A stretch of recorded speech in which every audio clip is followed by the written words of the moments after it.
ఎన్నిసార్లైనా నమ్మిస్తాం, బీసీలను మోసం చేస్తామనేటువంటి అన్ని వర్గాల కంటే కూడా దిగజారినటువంటి లేదా చిన్న స్థాయిలో ఉండడానికి కారణం పరాయి దేశస్తులు ఈ దేశాన్ని పాలించినప్పుడు ఏదో రకంగా బీసీ ఓటు బ్యాంకును మళ్ళీ నమ్మించాలి, కొల్లగొట్టాలి. మరొక్కసారి రేవంత్ రెడ్డి గారిని హెచ్చరిస్తూ ఉన్నాం. ఒకవైపు ఇటువంటి దుర్మార్గానికి ఒడిగడుతూ మరొక వైపు చాలా అద్భుతమైనటువంటి డైలాగ్, అన్యాయాన్ని భరిస్తారు కానీ అవమానాన్ని అణచివేతను సహించరు అనేటువంటి విషయం. బీసీ, ఎస్సీ, ఎస్టీ, ముస్లిం మైనార్టీలు ఉన్నటువంటి దీంట్లో బీసీలను మర్చిపోయారు, ముస్లింలను మర్చిపోయారు. Like, share, subscribe. స్థానిక సంస్థల ఎన్నికల్లో బీసీలకు కాంగ్రెస్ పార్టీ ఇచ్చినటువంటి హామీ 42% అమలు చేసి మాత్రమే ఎలక్షన్లు జరిపించాలని మేము డిమాండ్ చేస్తూ ఉన్నాం. ఎందుకు ఈ మాట అనాల్సి వస్తుంది అనంటే, ఈ ప్రభుత్వం మాట ఇవ్వడం, మడిమ తిప్పడం, ద్రోహం చేయడం అనేదే లక్ష్యంగా పెట్టుకొని పనిచేస్తున్నటువంటి ప్రభుత్వం కాబట్టి రేవంత్ రెడ్డి గారికి మాట మార్చడం, ఏమార్చడం, ద్రోహం చేయడం అనేది వెన్నతో పెట్టిన విద్య కాబట్టి ఈ మాట అంటా ఉన్నాం. నేను మాట్లాడే మాటకు ప్రాతిపదిక ఈ బిల్లును, స్థానిక సంస్థల రిజర్వేషన్ల బిల్లును శాసన మండలిలో, శాసనసభలో ప్రవేశపెట్టినప్పుడు అన్ని పార్టీల వాళ్ళ ముక్త కంఠంతో ప్రభుత్వాన్ని డిమాండ్ చేయడం జరిగింది, ప్రభుత్వానికి విజ్ఞప్తి చేయడం జరిగింది. మీరు గతంలో తమిళనాడు ప్రభుత్వం కేంద్రం మీద ఎటువంటి ఒత్తిడి తీసుకొచ్చిందో, అఖిలపక్షాన్ని ఢిల్లీకి తీసుకుపోయిందో, ప్రధానమంత్రితో పాటు అన్ని పార్టీల వాళ్ళని కలిసి ఒత్తిడి తీసుకొచ్చిందో, అటువంటి విధానం ద్వారా మనం అనుకున్నటువంటి చట్ట సవరణ తీసుకోగలుగుతాం అనేటువంటి సూచన చేస్తే ఆ రోజు పొన్నం ప్రభాకర్ గారు మంత్రిగా, అదేవిధంగా బట్టి విక్రమార్క గారు మండలిలో రిప్లై ఇస్తున్నటువంటి సందర్భంలో, ముఖ్యమంత్రి గారు శాసనసభలో రిప్లై ఇస్తున్నటువంటి సందర్భంగా కూడా మేము చాలా నిబద్ధతతో, నిజాయితీతో ఉన్నాం. ఖచ్చితంగా 42% రిజర్వేషన్ అమలు చేసి తీరుతాం. దీన్ని అమలు చేయడానికి ఎదురయ్యేటువంటి ఇబ్బందుల్ని అందరం కలిసి సమిష్టిగా ఎదుర్కొందాం. ఢిల్లీ మీద తీవ్రమైనటువంటి ఒత్తిడి మీరు తేవాలనే దాన్ని మేము స్వీకరిస్తూ ఉన్నాం అనేటువంటి మాట వారు హామీ ఇవ్వడం, మాట్లాడడం, చెప్పడం జరిగింది. మరి బడ్జెట్ సమావేశాలు అయిపోయిన తర్వాత 3 మాసాల పైన కాలం గడిచింది. ఈ 3 మాసాల కాలంలో ముఖ్యమంత్రి గారు ఒక 10 సార్లైనా ఢిల్లీకి పోయిండు. ఆయన పోయిన సందర్భాలన్నీ కూడా మీకు తెలుసు. మంత్రివర్గ విస్తరణ కోసం పోయిండు, శాఖల కేటాయింపు కోసం పోయిండు, తన పార్టీ సమావేశాల కోసం పోయిండు, తన పార్టీ కార్యవర్గ కూర్పు కోసం పోయిండు, కొన్నిసార్లు ఆ కప్పం చెల్లించేటువంటి పనుల కోసం కూడా పోయిండు.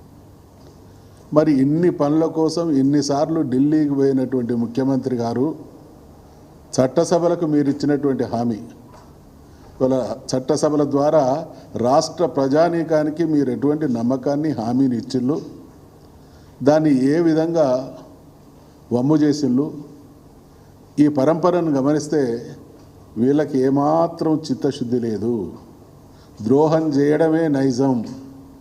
ఎన్నిసార్లైనా నమ్మిస్తాం, బీసీలను మోసం చేస్తామనేటువంటి విధానం కాంగ్రెస్ పార్టీ చరిత్ర మొత్తం అదే రకంగా ఉన్నదనేటువంటి విషయాన్ని మనవి చేస్తూ ఉన్నాం. ఈ సందర్భంగా మంత్రి పొన్నం ప్రభాకర్కు ఒక సూచన చేస్తూ ఉన్నాం.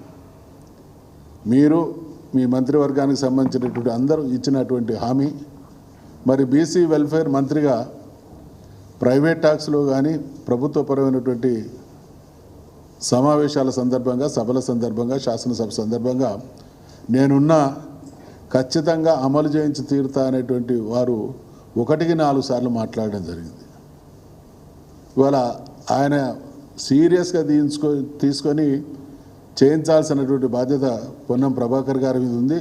లేకుంటే బీసీలకు ద్రోహం తలపెట్టిన దాంట్లో ఈయనను బలి చేసేటువంటి ప్రమాదం ఉన్నది. కాబట్టి ప్రభాకర్ గారికి కూడా సూచన చేస్తూ ఉన్నాం, సీరియస్గా తీసుకొని దీన్ని అమలు చేయించాలని.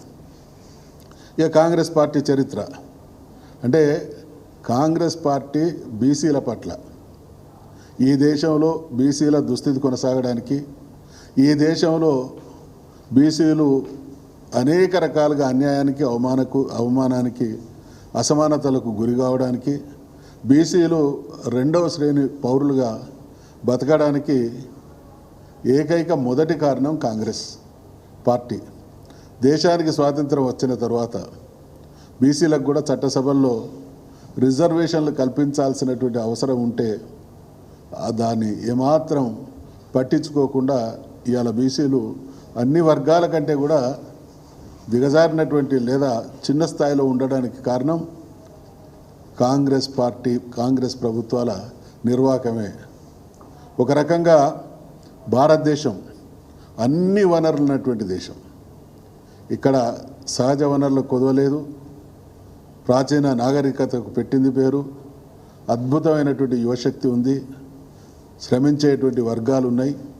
ప్రపంచంలో ఎదగడానికి నంబర్ 1, 2 స్థాయిలో ఉండడానికి అన్ని అవకాశాలు ఉన్నప్పటికీ ఈ రకంగా కునారిల్లడానికి కారణం బీసీల పట్ల ప్రభుత్వాల నిర్లక్ష్యం, బీసీలను రాజ్యాధికారంలో, సంపద పంపిణీలో భాగస్వాములను చేయడంలో ఘోరమైనటువంటి దుర్మార్గానికి కాంగ్రెస్ పార్టీ ప్రభుత్వాలు ఒడిగట్టినాయి. కాబట్టే ఈ స్థితిలో ఈరోజు దేశం ఉంది.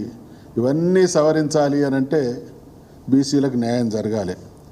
ఈ కులగణన విషయానికి వచ్చినప్పుడు బ్రిటిష్ వాళ్ళు వాస్తవంగా వాళ్ళ ఆంతర్యం ఏదైనా ఈ దేశాన్ని దోచుకోవడానికి వచ్చినా, ఈ దేశంలో వాళ్ళు పాలకులుగా నిర్ణయాలు తీసుకున్నప్పుడు ఆ నిర్ణయాల ఫలితాలు అందరికీ, అన్ని వర్గాల వారికి అందాలి అనంటే కులగణన జరగాలనేటువంటి విచక్షణతో వాళ్ళ హయాంలో కులగణన జరిగినటువంటి చరిత్రలు ఉన్నాయి.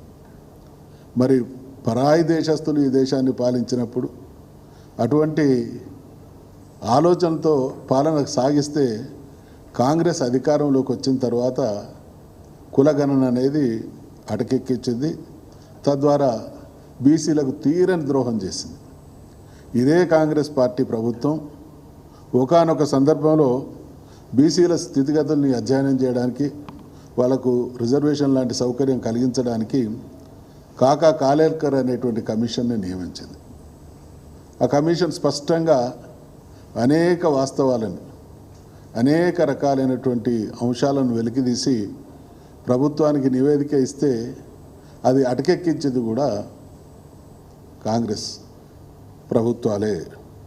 అంటే ఒకవైపు బ్రిటిష్ వాళ్ళు చేసింది చేయరు, బీసీలకు ఇవ్వాల్సినటువంటి హక్కులు, రాజ్యాంగపరమైనటువంటి రక్షణలు ఇవ్వరు, బీసీలకు సంబంధించినటువంటి మంత్రిత్వ శాఖ ఉండదు, బీసీలకు సంబంధించినటువంటి కేటాయింపులు ఉండవు.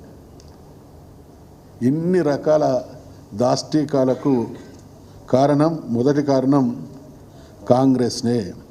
మరి ఈ రకంగా అన్ని రకాలుగా మోసం చేసినటువంటి కాంగ్రెస్ కాలగర్భంలో ఎటువంటి దయనీయమైనటువంటి స్థితికి వచ్చిందో మనమందరం కూడా సాక్షులు. అన్ని రకాలుగా దేశాన్ని పరిపాలించినటువంటి పార్టీ, అనేక రాష్ట్రాలను పరిపాలించినటువంటి పార్టీ అయినా ప్రజలకు ఒనగూర్చాల్సినటువంటి హక్కులు, రక్షణలు, న్యాయాన్ని చేయడంలో ఘోరమైనటువంటి విఫలమైంది. కాబట్టి కాలక్రమేణా అధికారానికి దూరమైంది. ఈ అధికారానికి దూరమైనటువంటి సందర్భంగా మళ్ళీ వాళ్ళకు గుర్తొచ్చినటువంటి అంశం ఏంటంటే ఏదో రకంగా బీసీ ఓటు బ్యాంకును మళ్ళీ నమ్మించాలి, కొల్లగొట్టాలి. మెజార్టీగా ఉన్నటువంటి బీసీల ఓట్లు దండుకోవడం ద్వారా తిరిగి పునర్వైభవాన్ని పొందాలనేటువంటి ప్రాపకంతో తెలంగాణ శాసనసభ ఎన్నికల సందర్భంగా వాళ్ళు బీసీలకు ఎటువంటి హామీలు ఇచ్చిందో, బీసీలకు రిజర్వేషన్ల విషయంలో కానీ, తర్వాత బీసీలకు సంబంధించినటువంటి అనేక అంశాల్లో డిక్లరేషన్ల రూపేణా, హామీల రూపేణా అనేక నమ్మించేటువంటి మాటలు ఇవ్వడం, అధికారంలోకి రావడం మనం అందరం కూడా చూసినాం. వాళ్ళు ఇచ్చినటువంటి ఈ సబ్ ప్లాన్ ఇవాళ రేవంత్ రెడ్డి గారి ప్రభుత్వం 5 సంవత్సరాల కోసం ఉంటుంది. ఈ 5 సంవత్సరాల కోసం ఉండేటువంటి ప్రభుత్వం 5 సార్లు బడ్జెట్ ప్రవేశపెడితే అందులో 2 బడ్జెట్ల ప్రవేశపెట్టేటువంటి కార్యక్రమం కూడా అయిపోయింది. టైం పరంగా చూస్తే 33% అయింది, బడ్జెట్ల పరంగా చూస్తే 40% అయింది. ఏం ఒరగబెట్టింది బీసీలకు, ఎన్ని హామీలు ఇచ్చింది, ఏది అమల్లోకి వచ్చింది? బీసీ సప్లాన్కు చట్టబద్ధత తీసుకొస్తూ ఉన్నారు, తీసుకురాలే. అంటే మొదటి అంశంతోనే ద్రోహానికి మొదలు పెట్టడం అనేది కాంగ్రెస్ నైజానికి నీచత్వానికి నిదర్శనం. బీసీల కోసం సంవత్సరానికి 20,000 కోట్లు, 5 సంవత్సరాల కాలంలో 1,00,000 కోట్లతోని బ్రహ్మాండంగా వాళ్ళ జీవితాలను మార్చేస్తామన్నారు. జయశంకర్ బీసీ ఐక్యత భవనాలు అన్నారు. ముదిరాజులకు, గంగపుత్రులకు, విశ్వబ్రాహ్మణులకు, నాయ బ్రాహ్మణులకు, గౌడ, గొల్ల కుర్మలకు, అన్ని కులాల వారికి కూడా ఈ కుల భవనాలు కట్టిస్తామన్నారు. 6 నెలల లోపే ఇందాక చెప్పినటువంటి రిజర్వేషన్ల అమలు అన్నారు. ఇవన్నీ హామీలు ఇచ్చి చివరికి ఈ కులగణన కానీ 42% రిజర్వేషన్ల విషయంలో ఏమార్చేటువంటి ప్రయత్నం చేసింది. అధికారంలోకి వచ్చిన తర్వాత దాన్ని విస్మరించింది. ఆ పరిస్థితులలో బీసీ సంఘాలకు సంబంధించినటువంటి కింది స్థాయి నుంచి పై స్థాయి వరకు, రాష్ట్ర స్థాయి వరకు, మండల స్థాయి వరకు, జిల్లా స్థాయి వరకు ఉన్నటువంటి బీసీ సంఘాలన్నీ ఆందోళనలు మొదలుపెట్టినాయి. కొందరు ఈ ఆందోళనతో పాటు కోర్టులను కూడా ఆశ్రయించడం జరిగింది. చివరికి ఆందోళనలు, కోర్టుల చీవాట్ల దరిమిల కులగణనకు పూనుకున్నది. ఆ కులగణన మేము డిమాండ్ చేసేది ఈరోజు కూడా బీసీలు 42% రిజర్వేషన్లు అనేది కాంగ్రెస్ పార్టీ ఇచ్చినటువంటి హామీ. బీసీల డిమాండ్ ఏంది? మేమెంతో మాకంతా అనేది మా డిమాండ్. ఇవాళ మేమెంతో మాకంతా అంటున్నటువంటి డిమాండు రేపు తెలంగాణ వ్యాప్తంగా, దేశవ్యాప్తంగా బీసీల్లో ఒక శక్తిగా తయారవుతుంది. కాబట్టి ఈ శక్తిని నిర్వీర్యం చేసేటువంటి కుట్ర ఏంటంటే వీళ్ళ కుల సంఖ్యనే తగ్గించాలి. ఇక గతంలో ఉన్నటువంటి సంఖ్య కన్నా వాళ్ళ వెకిలి ప్రయత్నాల ద్వారా వాళ్ళ ఆ లెక్కల్లో తేడాలు చూపించి చివరికి బీసీల ఒరిజినల్ పర్సంటేజ్ను కూడా తగ్గించేటువంటి నీచానికి ఒడిగట్టింది కాంగ్రెస్ పార్టీ, కాంగ్రెస్ ప్రభుత్వం. అంటే వెరసి ఈ పార్టీకి, ఈ ప్రభుత్వాలకు బీసీల పట్ల ఒక కక్ష సాధింపు ధోరణి ఉన్నదే తప్ప నిజాయితీ, నిబద్ధత ఉన్నటువంటి దాఖలాలు లేవు.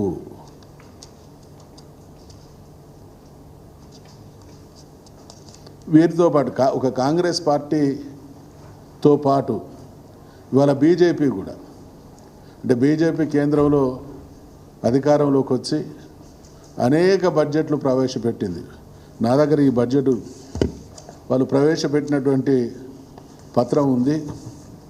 ఒక్కొక్క సంవత్సరం అంటే వాళ్ళు ఈ 10-11 సంవత్సరాల సుదీర్ఘ పాలనలో వాళ్ళు పెట్టినటువంటి బడ్జెట్లలో 2014-15లో 16,63,000 కోట్ల బడ్జెట్, 2015-16లో 17,77,000 బడ్జెట్, 2025-26లో 50 లక్షల కోట్ల బడ్జెట్. బడ్జెట్ కేటాయింపులు 16,63,000 కోట్లతో 2014-15లో ప్రారంభమైనటువంటి వారి ఈ దఫా ప్రస్థానం ఈరోజు 2025-26కు వచ్చే వరకు 50 లక్షల కోట్లకు పోయింది. మరి బీసీల పట్ల వీళ్ళ కేటాయింపులు చూస్తే మొన్న పెట్టినటువంటి బడ్జెట్లో 2-3 వేల కోట్ల. అంటే ఎంత దుర్మార్గం, ఎంత అమానుషం. ఇన్ని దాదాపు 147 కోట్ల ఈ దేశంలో 73-74 కోట్ల మంది ప్రజలున్నటువంటి బీసీలకు మనిషికో 10 పైసలు ఇచ్చినట్టున్నది వీళ్ళ కథ. ఇక వీళ్ళు మేము బీసీల ఉద్ధారకులం అని చెప్పి నమ్మి మోసపోవడానికి సిద్ధంగా లేవు.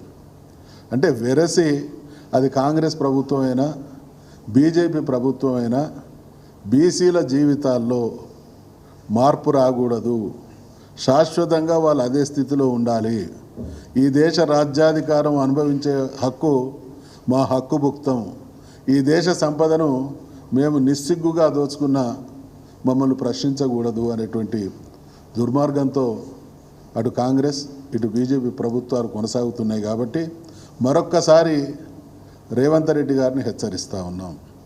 ఒకవైపు ఇటువంటి దుర్మార్గానికి ఒడిగడుతూ మరొక వైపు ఈ చాలా అద్భుతమైనటువంటి డైలాగు, ఇక ఆయన లాంటి పాలన ఈ రాష్ట్ర ప్రజలు ఎన్నడూ చూడలేదట. నిజమే, ఎన్నడూ చూడలేదు.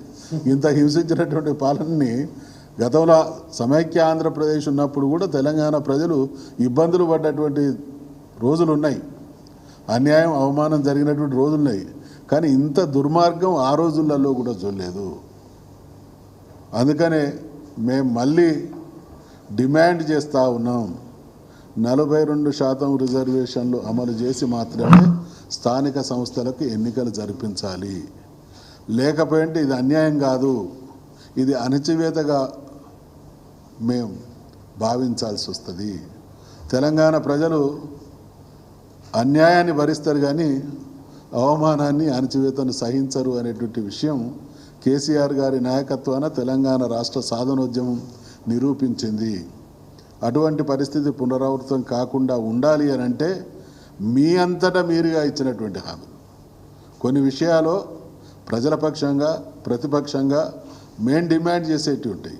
కానీ ఇది స్వయంగా మీరు ఇచ్చినటువంటి హామీలు, ఇచ్చినటువంటి హామీలకు కూడా మీరు కాల నియంత్రణ టైం బౌండ్ ప్రోగ్రామ్స్ మేము 6 నెలలనే చేస్తామని చెప్పి ఇవాళ 2 సంవత్సరాలు, ఇంకో 2-3 నెలలు అయితే 2 సంవత్సరాలు పూర్తిగా వస్తున్నటువంటి సందర్భంలో కూడా మళ్ళీ మొదటికి తీసుకొచ్చి ఆ సాకులు ఎవరి మీదను నెట్టేటువంటి ప్రయత్నం జరుగుతూ ఉన్నది. కాబట్టి ఈ ప్రెస్ ద్వారా మా పార్టీ వైఖరి, మా డిమాండ్ 42% రిజర్వేషన్లు స్థానిక సంస్థల్లో బీసీలకు అమలు చేసి మాత్రమే ఎన్నికలు నిర్వహించాల్సిందిగా డిమాండ్ చేస్తాం. అందరికీ నమస్కారం. కాంగ్రెస్ పార్టీ ఎన్నికల్లో అనేక హామీలతో పాటు బీసీలకు కూడా కామారెడ్డి డిక్లరేషన్ ద్వారా 42% రిజర్వేషన్లు అమలు చేస్తామని ప్రకటించుకొని బీసీల ఓట్ల ద్వారా ప్రభుత్వంలోకి వచ్చినటువంటి ప్రభుత్వానికి మేము గుర్తు చేస్తున్నాం, మా బీసీలను మర్చిపోయారు, ఓట్లు వేయించుకునే వరకే ప్రక్రియ వదిలేసి 42% రిజర్వేషన్లను ఇప్పుడు స్థానిక సంస్థల ఎన్నికల్లో రిజర్వేషన్లు అసెంబ్లీలో బిల్లు పెట్టారు, ఢిల్లీ తీసుకెళ్లారు. ఢిల్లీలో కొట్లాడాల్సిన విధంగా కొట్లాడడం లేదనేది మా భావన. ఎందుకంటే 100 మంది పార్లమెంట్ మెంబర్లు ఉన్నటువంటి కాంగ్రెస్ పార్టీ ఇండియా కూటమిలో మిగతా వాళ్ళందరితో చర్చించుకొని వాళ్ళకు ఉన్నటువంటి కూటమి ద్వారా పార్లమెంట్లో బిల్లు పెట్టే ప్రక్రియ చేయకుండా అక్కడ నిర్లక్ష్యం చేస్తుందనేది మా బీఆర్ఎస్ పార్టీ భావన. దాన్ని ఖచ్చితంగా కూడా ఇక్కడ ఉన్నటువంటి అఖిలపక్షాన్ని అందరినీ పిలిచి తీసుకెళ్ళి ఢిల్లీలో కూర్చోబెట్టి మమ్మల్ని అందరినీ కూడా తీసుకెళ్తే మేము రావడానికి సిద్ధంగా ఉన్నాం. బీసీ సోదరులందరం కూడా వచ్చి తెలంగాణలో ఖచ్చితంగా మీరు ఇచ్చినటువంటి హామీని నిలబెట్టమని మేము నిలదీయడానికి ఖచ్చితంగా బీఆర్ఎస్ పార్టీ ప్రతిపక్ష పాత్రలో పోరాటానికి సిద్ధంగా ఉన్నాం. 42% హామీ ఇచ్చి ఢిల్లీ పంపించేసి కూర్చోవడం కాకుండా ఇప్పుడు స్థానిక సంస్థలు వస్తున్నటువంటి దాంట్లో 42% అమలు చేయాలి. దాన్ని విద్యా ఉద్యోగాలలో కూడా మీ చేతిలో ఉన్నటువంటిది ప్రక్రియ ఇక్కడ చేయకుండా ఎలక్షన్ పోవడం సమంజసం కాదు అనేది మేము ఖచ్చితంగా భావిస్తున్నాం. బీసీ సోదరులందరూ, మా సోదరిమణులందరూ కూడా గుర్తుపెట్టుకోవాలి, ఇది రైట్ టైం. స్థానిక సంస్థల్లో ఇప్పుడు కనుక వాళ్ళు చేయకపోతే ఎప్పుడు చేయరు. కాబట్టి ఇప్పుడు నిలదీయాలని చెప్పేసి అందరం గట్టిగా కోరుకోవడమే కాకుండా విద్యా ఉద్యోగాల్లో మీ చేతులు ఉన్న అవకాశాలు ఇవ్వండి, రిజర్వేషన్ చేయండి. చేయకుండా తాత్సారం చేయడం కూడా కరెక్ట్ కాదు. అదే మా ప్రభుత్వం మధుసూదనాచారి గారిని, స్వామిగౌడ్ గారిని, ఈటెల రాజేందర్ గారిని, డి శ్రీనివాస్ గారిని, మమ్మల్ని, మన కేశవరావు గారిని, చాలామందిని పార్లమెంటు ఇక్కడ శాసనసభ మండలి, శాసనసభ స్పీకర్గా అనేక పదవులు ఇచ్చి శ్రీనివాస్ గౌడ్ గారు తర్వాత పద్మారావు గౌడ్ గారు, శ్రీనివాస్ యాదవ్ గారు, అనేక మంది బీసీలకు పదవులు ఇచ్చారు. ఇప్పుడు మీరున్న దాంట్లో 18 మంది మంత్రి పదవులు కేవలం ఇప్పుడు 3వ మంత్రి పదవి ఇచ్చారు. ఇంకా ఉన్నటువంటి 4 ఖచ్చితంగా మున్నూరు కాపుకు ఒక మంత్రి పదవి ఇవ్వాలి, యాదవ్ సోదరులకు ఇవ్వాలి, ముస్లిం సోదరులకు ఇవ్వాలి, లంబాడీ సోదరులకు ఇవ్వాలి. అనేక మంది ఇంకా అనేక కులాలు దాదాపు బీసీ, ఎస్సీ, ఎస్టీ, ముస్లిం మైనార్టీలు ఉన్నటువంటి దీంట్లో బీసీలను మర్చిపోయారు, ముస్లింలను మర్చిపోయారు. వీళ్ళందరికీ కూడా ఇప్పుడు మంత్రి పదవుల్లో ఆ ఉన్నటువంటి కోటాను పూర్తి చేయాలని చెప్పేసి ఖచ్చితంగా బీసీల తరఫున మా పార్టీ తరఫున మేము కొట్లాడడానికి సిద్ధంగా ఉన్నాం. ఇదే మా భావన.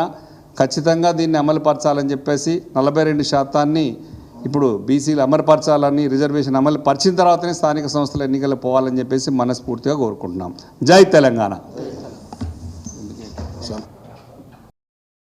Like, share, subscribe.